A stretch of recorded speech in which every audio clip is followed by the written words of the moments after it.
Good to be here. Good to have everybody with us. Another day, and I see it as one day closer to the coming of the King of Kings and Lord of Lords. Turn back to the book of Revelation 17 with me this morning, please. And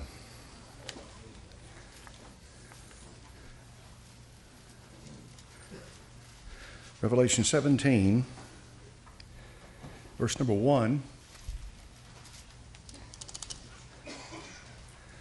A lot of the good brethren out there say leave the book of Revelation alone, and it creates a handicap for you. It certainly does that if you leave the book of Revelation alone. Father, bless your word now and the study of your word. Give me the gift of teaching. Then our Father, give the folks ears to hear and a heart receptive to the truth. In thy name I pray, blessed one. Amen, amen, amen, amen. Revelation, the apocalypsis, the unveiling, the revelation. Chapter 17, verse 1. There came, and one of the seven angels, which had the seven vials, talked with me, saying, Come hither. I will show unto thee the judgment of the great whore that sitteth upon many waters, with whom the kings of the earth have committed fornication. The inhabitants of the earth have been made drunk with the wine of her fornication. Now, we're speaking in symbolic terms, but we're talking about something specific. So he carried me away in the spirit to the wilderness, and I saw a woman. Notice that we're using the feminine gender now. Sit upon a scarlet-colored beast. We've introduced the color red, full of names of blasphemy, having 7 heads and 10 horns.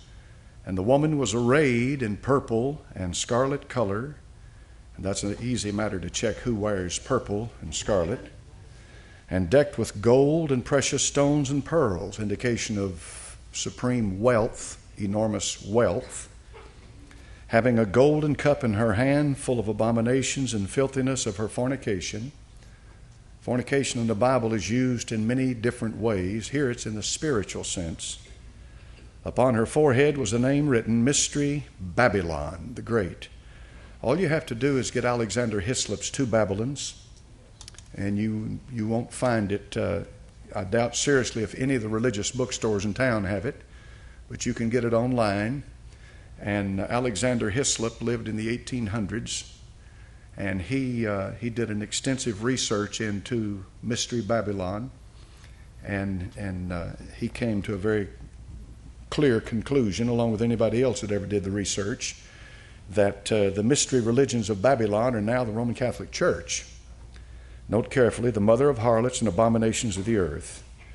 Now, I'm going to go back into what I went into this past Wednesday night and preface my remark once again by saying, there's a lot of individual Catholics out there that are good people. No doubt about it. They give you the shirt off their back, give you a place to stay, give you something to eat. Maybe members of your family are, and probably, it's up to the Almighty to be the judge, but probably some of those people are saved. So that needs to be understood. This has nothing to do with individual Catholics. This has to do with this institution. This has to do with what the Bible's dealing with. Sometimes I'll paint with a broad stroke. Sometimes I'll get very specific. This past Wednesday night, I talked about the war in the Balkans in the 90s. How many of you remember that? The war in the Balkans. Do you remember that the term ethnic cleansing was used? All right, the term ethnic cleansing. And the reason the term ethnic is from ethnos, which means a race or a group of people, to cleanse them, to get rid of them from the face of the earth.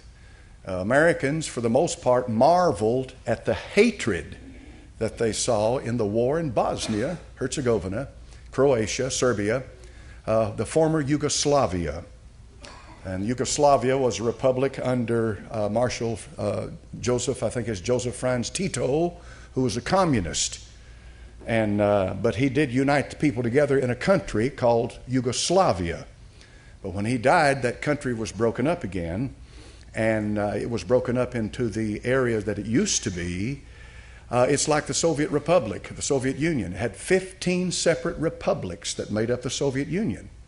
All these Eastern European countries, and many of them hated each other. A lot of hatred involved in that, but they were formed. A contrived republic was the Soviet Union. So when the Soviet Union broke up under Gorbachev, when President Reagan was the president, he started the breakup of it. It broke up, and when it broke up, each one of the 15 separate republics went their way. And now there's been a lot of infighting and so forth since then. The United States of America, folks, is a melting pot. There's only been 2 republics outside of this one. We have 2 republics. There were 2. And one of them was California. It had its own president. The other one was Texas with its own president. These are republics, but sovereign republics. But they became part of the United States. So we have 50 sovereign states in this union. But it's never been. The United States was never formed. Nobody ever sat down and like after World War I, when they sat down and they drew up the boundaries of Iraq and Iran and Saudi Arabia and Yemen and all of these places. They just sat down and drew these up. That wasn't done with the United States. The United States grew into what it is today. And it's a nation of immigrants and came from all over the earth. But what they did, they didn't come over here to create a new Mexico, or they didn't come over here to create a new Italy. They didn't come over here to create a new France. They came over here with the ideology that this is a melting pot. I'm going to become an American. And that's what it was about. So, but when you get back into Europe and the old European states and some of the old European countries I'm talking about, you've got some hatred that goes back a long way. And so what happened over there in this war in the Balkans in the 90s was based upon something that had happened previous to that back in the 40s, which even goes back further than that. And it needs to be understood. You need to understand. If you see 2 people that despise each other, it's kind of good to find out why. Especially if you're forced to take sides. And so this hatred goes back, and the reason it does is because of genocide. And it goes back because of the Roman Catholic Church. And the Roman Catholic Church, if you don't know this, folks, and you need to know it, I've said it to you time and again, down through the centuries has a horrible record of persecuting people. And probably the worst record of it was in the Spanish Inquisition. And in 1492, when Columbus sailed, they also drove all the Jews out of Spain. Drove them out. Drove every Jew in Spain, drove them out. Drove them out. And Christians and Jews were crucified and were beaten to death and flayed and put on the racks and tortured and burned at the stake because they were Protestants and because that they weren't part of the Catholic Church. Now, folks, that's the truth. That's the truth. However you interpret that is up to you, but that is the truth. That happened. The commonly held misconception is that it all ended then. That after the Spanish Inquisition, all this torture and all this horrible inhumanity toward man ended. There might be a little spot here or there, but essentially it was over, but it wasn't. During World War II, one of the worst genocides took place that the world's ever heard of. But the problem is, most of the world's never heard of it. Now, how many of you in here this morning have heard about the 6 million Jews that were wiped off the face of the earth at the hand of the Nazis, right? Buchenwald, Treblinka, Belsen-Belsen, Auschwitz, and all these other concentration camps that they sent them to. They burned them. They shot them to death, dug ditches, and had them kneel on the edge of the ditch and shot them to death. It was horrible what the Nazis did to the Jews. One of the problems over there in Iran right now is Ahmadinejad denies that the Holocaust ever happened. Well, now, you could ask General Dwight David Eisenhower if it happened. He'll tell you it happened. You can ask the men who lived in World War II who witnessed it and saw what happened. It happened. It happened. No question about it. Exactly what the exact figure is, nobody knows. But it was millions. No question about that. So the Jews have something in this. They have something in it. Because in Croatia, which was created essentially by the Nazis for the Ustashi, to become a Catholic state in World War II. In this area, the problem is that it wasn't all Catholics. You had Jews and you had Serbian Orthodox. Now, how many of you remember where I told you the Orthodox came from? It's important to know, to go back and trace the history of it. What was it, brother? It was a split of the Catholic Church, the East and West Balkans. Exactly. You remember the date? That's all right if you don't. It's 1054 AD. Yeah, 320 is the Council of Nicaea. But in 1054 AD, they split. And when they split, you had the Eastern Orthodox and the Western Catholic. They both called themselves Catholic because the word Catholic simply means universal. But they split, and it's called the Great Schism. When you start reading about it and check on it, you'll find out that's what it's called. Just type that into the internet, Great Schism. It'll come up, 1054. But the problem with the Orthodox is that it's not centrally located so much like the Catholic. You have Serbian Orthodox, Bulgarian Orthodox, you have Armenian Orthodox, you have Greek Orthodox, you have Russian Orthodox, and on and on and on it goes. You have Serbian Orthodox, all right, and these people are not Catholics. Well, here's what happened in Croatia in World War II. They said that we will convert a third of the Serbs, we will kill a third of the Serbs, and we'll drive a third of the Serbs out of the country. We'll get rid of them. That's what they said. And the man who said that was Ante Pavlik, and he was the head of the Croatian Ustashi, which was a surrogate of Nazism in Germany. They even served with the Nazis on the battlefield. The Ustashis sent their own contingency of soldiers to serve with them. So what happened in World War II was a genocide, murder on a grand scale. Serbs were being put to death, hounded. They'd go through the villages, and they'd do all kinds of things to people that just simply are inhuman, unbelievable, to women and children. All this happened, folks. It's a matter of record. But most people have never heard of it. They've heard of the Jewish Holocaust, but they've never heard of the Serbian Holocaust. Why? And when stuff like that happens, you have to ask yourself a question. Somebody's covering up something for somebody. But anyway, well, let's go on past that. It did happen, but the Jews are involved because many of the Jews died. When the Jews get involved in a thing, one Jew told Truman, I forget his name, I think his name was Silverman or something, when Truman, Truman was he was the American president that recognized Israel as a sovereign state. Truman. And he told him, he says, now, the one thing that the Jew can give you that nobody else can give you is immortality. So what do you mean? He said, when we put you down in our history books, you're there forever. In other words, we're the ancient people. And the truth of the matter is, they're right. They are right. There's something about the Jew that if you start messing with the Jew, you're going to get in trouble. You're going to get in trouble. You'll get in trouble every time. And so they keep a record. They keep good records. They keep very good records. And I'm going to read you what Haaretz has to say about what I'm talking about. And I'm going to introduce something else to you this morning. The word ha in Hebrew is the, eretz is earth. Haaretz means the earth.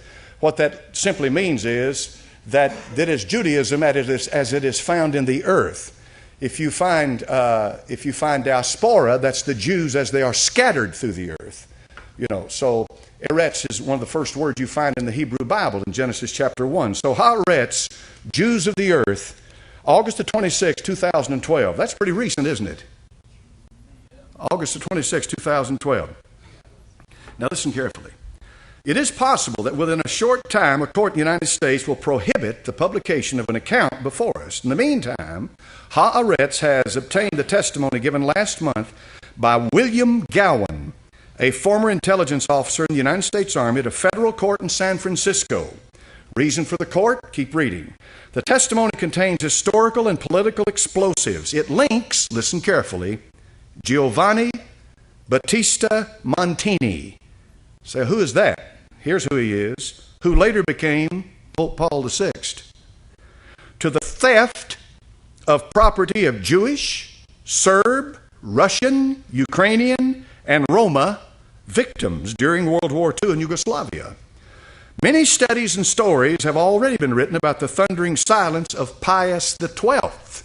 He was the one who was the Pope during World War II, who reigned the Vatican during World War II. Now, the former intelligence officer's testimonies reveal that after the war, Montini, who during the war served as the Vatican's Deputy Secretary of State under the Pope, helped hide and launder property that had been stolen from, among others, Jews, and was involved in the sheltering and smuggling of Croatian war criminals, such as the leader of the Ustashi movement, Ante Pavlik. Now I want to bring up something that how many of you have ever heard of the rat lines? Okay, a few of you have. You see, you don't hear much about that, do you? You haven't heard Diane Sawyer say anything about the rat lines lately, have you? Well, don't hold your breath. What's the rat lines? After World War II, when the Nazi regime fell, with it failed all of its surrogate. When it fell, the surrogate states fell, and all those that were complicit with it fell. And so all of this, they fell. When they began to fall, the war criminals. You know that. How many of you know about the war tribunal after the war? They tried you've seen many times. You've seen the footage of it. So after the war, they went after these war criminals, and Ante Pavlik was a war criminal. So was Adolf Eichmann. So was Joseph Mengele. And the list goes on. These are Nazis and Croatians who are murderers, and they went after them. All right, now, do you not think it'd be right to, somebody's a mass murderer, to turn him over to the authorities? You know what they did? Through a series of monasteries and back deals and so forth, they transported these war criminals out of Germany and out of Croatia through Europe, finally out of Europe. Some of them went into into the Middle East or into the East, and many of them went to Argentina. Many of them, most of them went to Argentina. That's called the rat lines. When you get home, Google, just type rat line in one time. You're ready now for a whole new world you've never heard about. It'll blow your mind. The rat lines. Now, what's that mean, though? Let's interpret that. What's that mean? What's the point? The point is that the Roman Catholic Church, in full knowledge, moved murdering war criminals underneath the hands of the authorities and got them out into safety after World War II, and that is a fact. Now, what does that do? That establishes something. That establishes a principle. That establishes a principle. That establishes something. That's right. If you catch a thief red-handed, from then on he's branded a what? That establishes something. So what does it establish? It establishes that they are a law unto themselves, that they don't recognize anybody's authority over them, and the truth of the matter is, they say it publicly and have for centuries, that they are a law unto themselves, and that all secular authority is subject unto the Pope and the Roman Catholic Church. You say, well, what's that got to do with me? It's got a lot to do with you. Because of where we are and where we're headed. Because of what it says in Revelation chapter number 17. When they ferreted these murderers out, it kind of gives you an idea of the mindset. For example, Cardinal Aloysius Stepanak was the leading Catholic figure in Croatia in World War II. Fully aware of all the murdering that went on. All of it. Fully aware of it. As a matter of fact, if you just want to dig into the personal, just get onto any website. Folks, people still live in Croatia. They still live in Serbia. They still live over there. As I told you before, the reason for the killing there in the war in the 90s, I don't know the figures. I know I'm like Will Rogers. All I know is what I read in the newspapers. How much of that's true? I mean, how much of the figures are correct? I mean, who killed who? I don't know. But the bottom line is, the Serbs get the brunt. They get the brunt of all of the accusations and being accused of the pogroms and stuff in the 90s. When the truth of the matter is, it might not have been anything like that. There's no doubt in my mind that you've got atrocities on both sides. I'm not in here this morning to tell you the Serbs are perfect people, not at all. But I'm trying to show you something. I'm trying to establish a principle with you here, because it leads to something. Yes, sir. A lot of those supposedly mass murders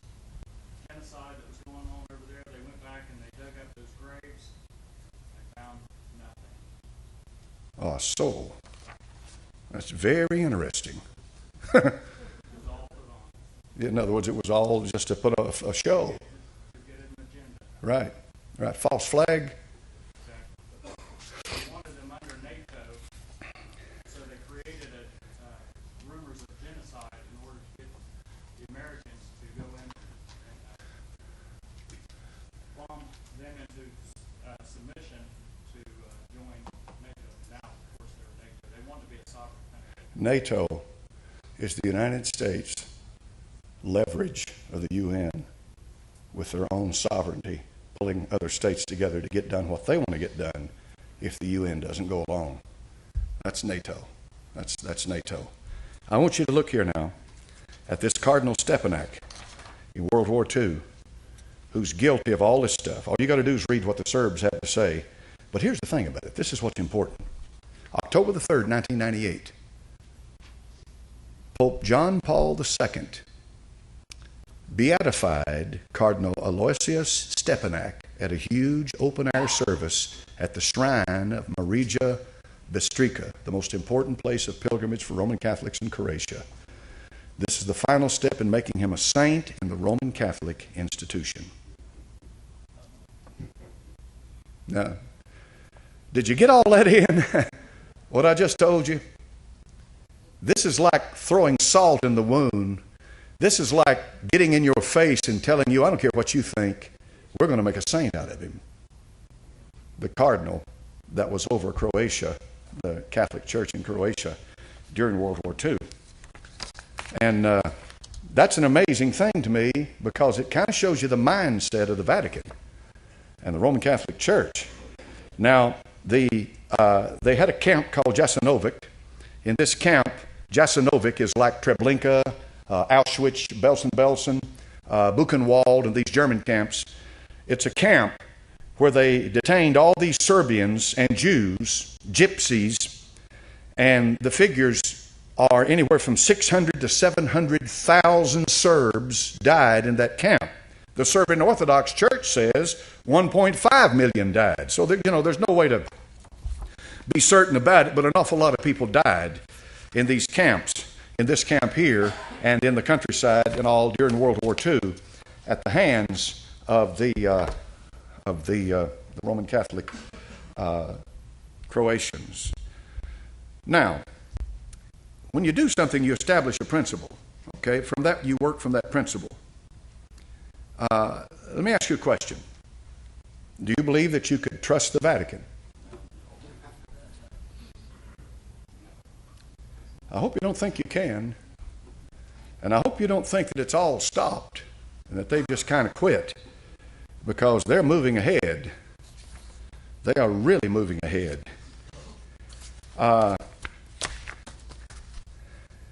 Here's the latest Vatican blueprint for global control. They're making it public now. They want global control. They want there to be one universal church. Guess who's going to be ahead of it? They've published a paper. Here's some of the terminology. To shape a new vision for the future.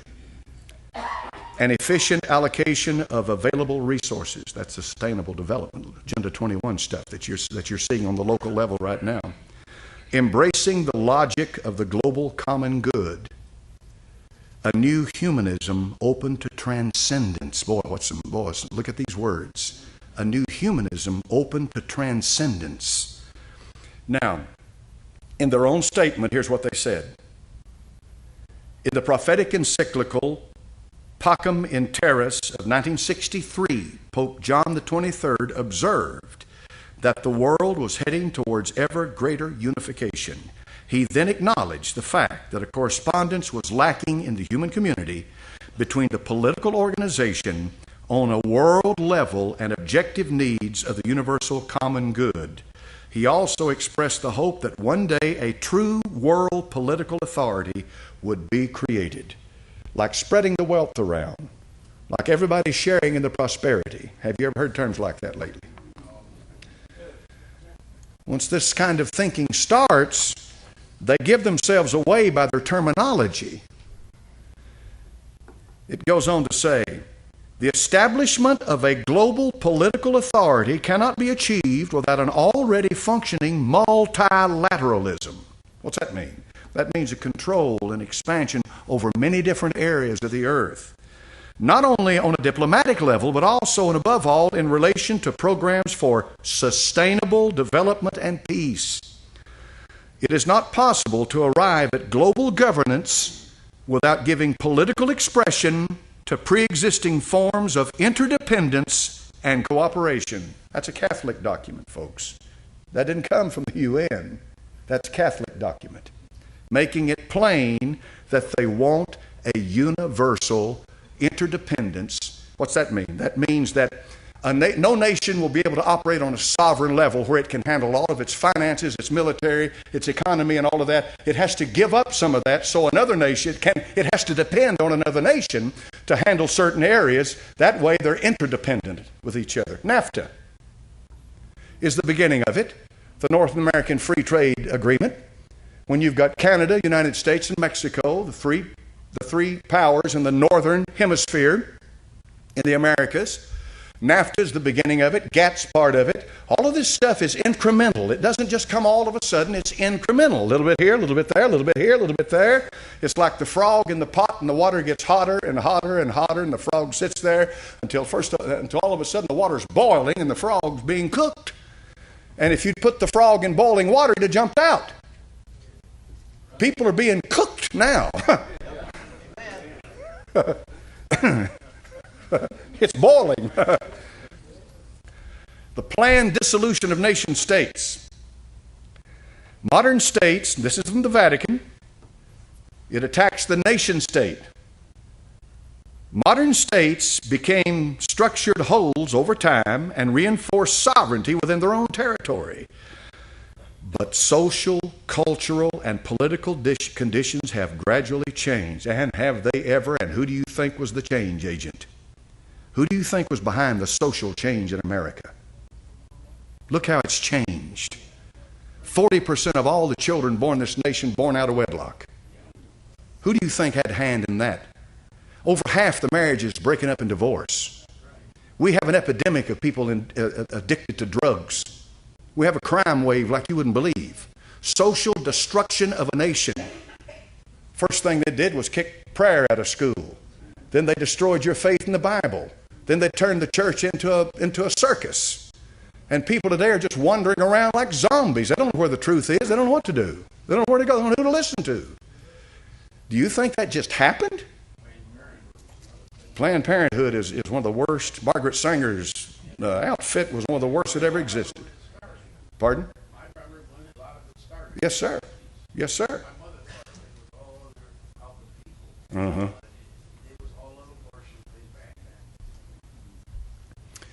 How many of you know what partial birth abortion is? That's one of the most horrendous things that ever existed, that ever man ever created. Horrendous. It's horrible. And then there's the case, they don't like this, but there's the case when they've done everything to abort a child, baby comes out still alive. What do you do then? Here you got a live baby.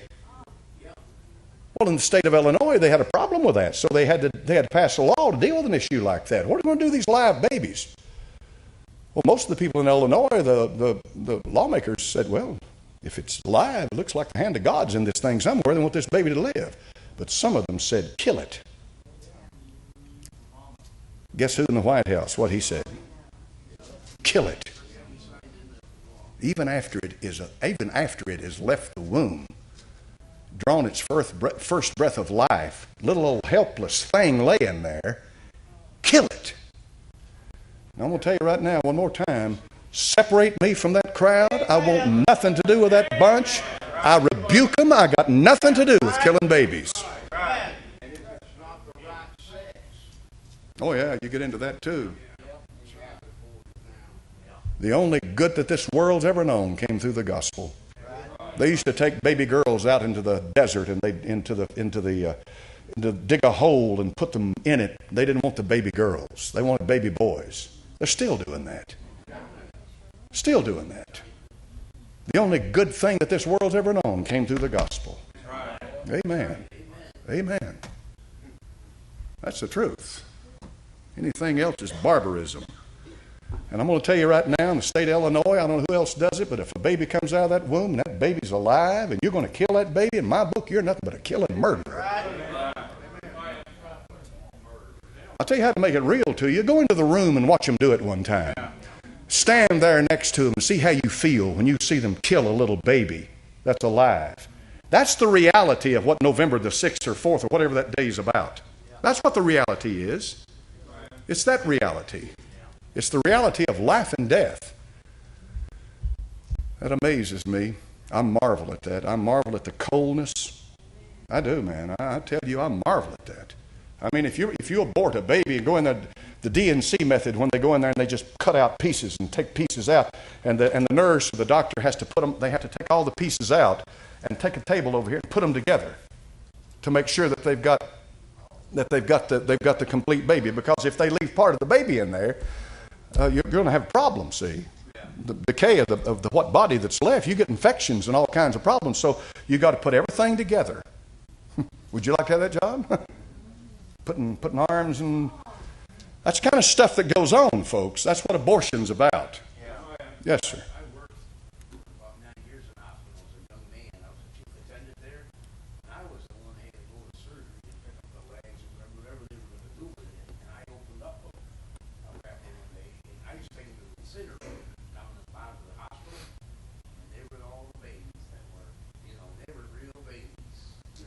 What'd you think when you stood there and looked at all those little baby bodies? They used to call it dusting and cleaning. I had a baby in a jar in the morgue, about that big. He was full. Just a little thing, and I used to call him John. He was only that big, but you could see his head, even where his fingernails were going to be. And I put him in the formaldehyde, and I showed the pathologist, and I said, "This is what's burning all the time." They call it dusting and cleaning. Don't mistreat an animal. That's exactly what I was thinking. I tell you, I can never forget that in my whole life. No, you won't forget that. If you got a soul, you won't. And I used to, they were in paper, but I used to have to put them in this incinerator down there. The paper turned the ass on them and burn them up. What a job. Yeah, I didn't know. Somebody's got to do it. See, I didn't see just parts of surgery, but you don't know when I opened one up and I see that. In China, they eat them. Yeah. China, now, South Korea found a shipment of 16,000 bottles of a libido enhancer. Yeah, sure. Sexual enhancer. Yeah. And, in China, they abortion. Every family's only allowed one child. Good old communism. What they were doing, the abortion clinics were giving or selling the aborted babies to manufacturers who were then taking them, drying them out, grinding them up, and using them in a sexual performance enhancement capsule.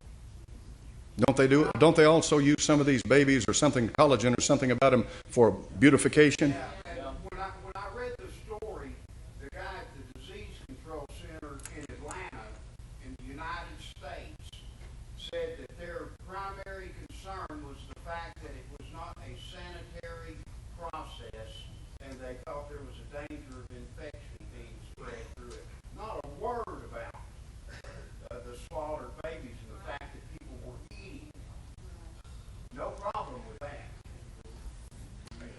There's too many worms I could dig up before I'd start eating babies. I got one more thing, Pastor. Yes, sir. I worked because I was all over the hospital with chief attendants. I worked in labor and delivery line. When John was more in the B&C, they start at the birth.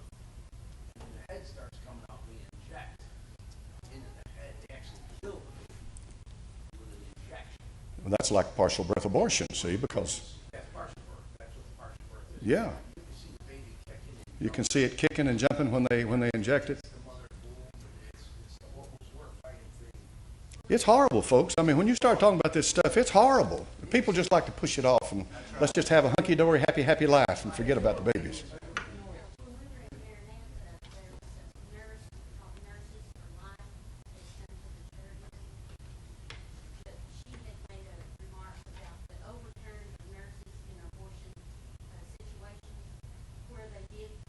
I bet that's a good study right there. Yeah. What happens to these nurses? And she said the horrifying thing was they would tie the parts and it would still, the baby would still be moving and they tossed it in the trash. I remember that. That stood out so bad. How do you do that, folks? How do you do that? You got to brainwash people. You got to make Ottomans out of them. You got to brainwash them. You got to numb their soul in order for them to accommodate something like that. You may not personally be involved in it, but if you go vote for somebody that does it, you've put your approval on it. That's right. Right? Amen. Exactly right. I don't think there's very few people in this country that would take a live baby and just kill it. I'm talking about a baby that's a year old, 12 months old baby. Most people would be horrified with that thought. Yes, sir. When I was first saved back in '87, we saw a film. I don't know if it was X-ray or whatever that is that they, some kind of imaging that they do, but they did this imaging while abortion was being done. Yeah. And it was one where they go in with the forceps and pull parts off, like Yeah. we were talking about earlier. And you could see at 12 weeks that baby was pulling away, trying to get away from the forceps. Oh yeah. It wasn't a blob. It was conscious of what was being done to it. Well, I didn't mean to get into all this, but God Almighty's watching this, and He'll judge a nation by the way they do something like that. I'll tell you right now, He's not interested in your technology. Right. He doesn't care anything about how beautiful you are. He wants to see what you do to the vulnerable, to the most innocent. That's where He'll judge. That's where He'll judge. Yes, sir. The heart, brother. Yes, sir. There's a real study going on right now. And I predict that there's going to be a real big market for newborn blood. Newborn blood. It has a lot of properties that they found cure a lot of. Well, see, that's been the thing with the stem cell research. A stem cell is a cell that has not a cell. The way the human body, the way God made this body, all the cells in the beginning can become anything. But once it becomes an ear or a nose or an eye, it becomes a specialized cell, and then it can't change. And so they found that that babies, newborns, have something. I don't remember. It's been a while since I've read it, where they can that it's usable stem cells to where they can coax them into becoming a liver or something like that, to use in medical research and medical treatment and so forth and so on. All looks good, but what about the babies? See, that's the problem. Sure, they're doing it. And that's what cloning's all about, too. If they start the cloning business, and they're already cloning, if they clone, then they have a ready supply of babies. They can just clone them. And then medical treatment, what have you. The Bible said the heart is deceitful above all things and desperately wicked. Who can know it? I, the Lord, search the heart, try the reins, even to give every man according to his ways and according to the fruit of his doings. The heart's deceitful. My heart, your heart, everybody else's heart. So the only one that can change my heart's the Lord. It me getting to preaching, but glory to God, that's the only one that can. Amen. It is. Hallelujah. All right. And they expressed a hope that a true world political authority would be created. And so it goes. They want a one world government, and they're making it plain. And they've even said that it will not come about except there will be pain, suffering, anguish. They admit that. They say that's going to happen. And of course it will. Look what war produces. Pain, suffering, anguish. And look where it all leads to. We've got about 5 minutes left in here this morning. And I'm not going to move any further. I've covered about all I can cover right now. I don't know how much more I'd need to show you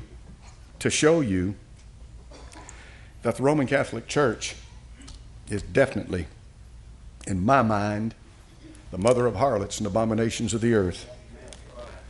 Now here's the issue. An awful lot of men out there, and they're good men, say the Pope is the Antichrist. I'm not quick to jump on that. He certainly is an Antichrist, but I'm not so sure that he is the Antichrist. Yes, sir. There was a king that was assassinated that kind of kicked things off at the beginning of World War II, if I'm not mistaken. That was World War I in Sarajevo. Okay, yes, sir. It was Sarajevo. It was supposed to have been by Croatian nationalists who killed Franz Ferdinand, yeah. Ferdinand. Right, see, isn't it Croatia was, no, not Croatia, Serbia was involved. A Serbian, did I say Croatian nationalist? Serbian nationalist killed him, assassinated him. Isn't it a coincidence that every major global conflict starts in the same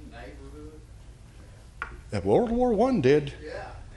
And the problem with World War I is that all of these alliances that these states had with each other, they felt obligated to come in and support the other one, who wound up getting sucked in, and this one got sucked in. This one had to support them because they'd drawn treaties up with each other. But it all started there. It sure did, in Sarajevo. Sure did. And World War III, they say, has already started. And I want to leave this with you this morning, folks.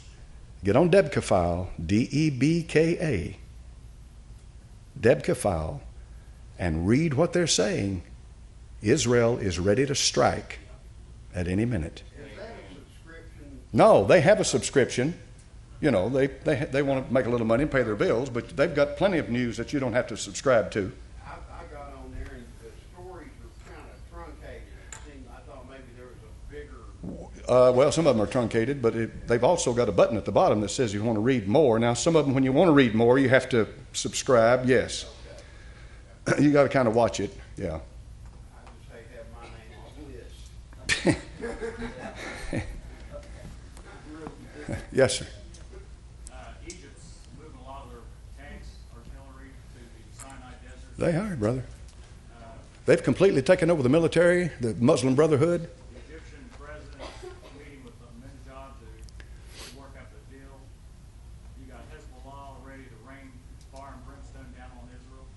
Israel is being threatened from three sides right now. And all I can say is, even so, come Lord Jesus. Yes, sir, brother. Yes, sir. And the attitude among the Israeli leadership is very simple. We can't trust Obama. They say that. They can't trust him, and he's yet to visit the country. He's yet to visit it. Now, what do you think is going to happen if war does break out between Israel and Iran? What's going to happen? Israel predicts a 30-day war. Well, yeah, but they don't know. The oil spigots will be turned off. The whole world will be thrown into chaos. Have you ever wondered why the Social Security Administration has ordered millions of rounds of ammunition? Have you ever filed your taxes and gone in, that guy was armed with a .40 caliber Smith & Wesson? Have you ever seen anything like that? What? The Weather Channel has ordered a bunch of rounds of ammunition? Yeah, and there's another group that's Homeland Security last year has ordered 1.4 billion rounds of hollow point ammunition. 1.4 thousand million. 4 rounds in every man, woman, and child on the plane. Or not on the plane, I'm sorry, in the country. Somebody said that if this election takes place in November, that the possibility of 2 riots could take place. Riot number 1, if Obama is not elected. Riot number 2, if he is elected. That's truth. I read that. We could be in a dog fight like you wouldn't believe soon. What's that mean? The Lord's coming back, that's what it means. Brother Rouillet, dismiss us, please.